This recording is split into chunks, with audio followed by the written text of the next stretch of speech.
amin sa barangay. Realize ang gabi na darating na linis. Meron na mangyayari ganyan. Sir, sa kayo ba? Naman kayo talaga. Ano ang iba lang pang extension?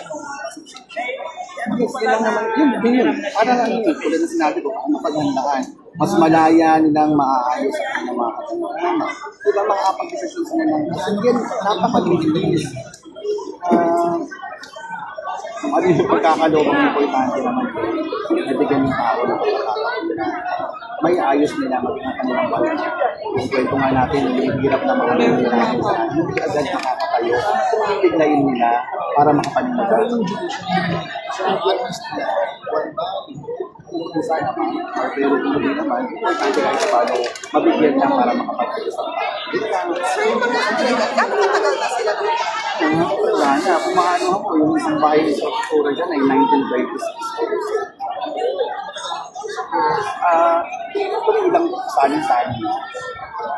Yung mga nakatira, ano pong hawak nila? Nakatunayan na talagang kanina. May hawak ba sila? Actually kasi parang yun, iba-iba na yung nangyayari. Pagkamating unang-unang nangyayari na yan, may coordination pa sa mga nangyayari na yun. Pagkayo ng araw.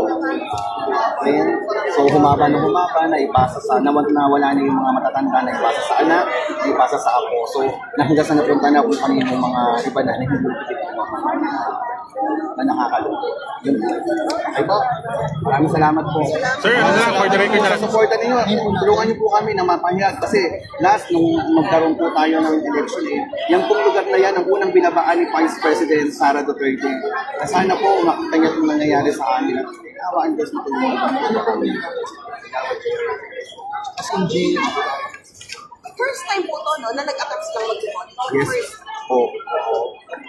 Kasi dalawang barangay po yan. Sa amin last yung sa Pangketa lang. Pero dito, yung ngayon yung legal process. Private policy.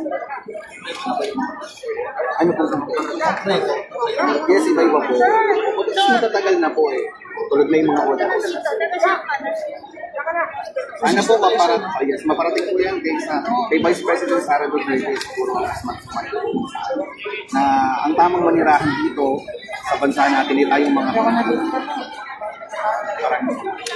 Thank you po, sir. Thank you po. Gawad. Hindi na tuloy.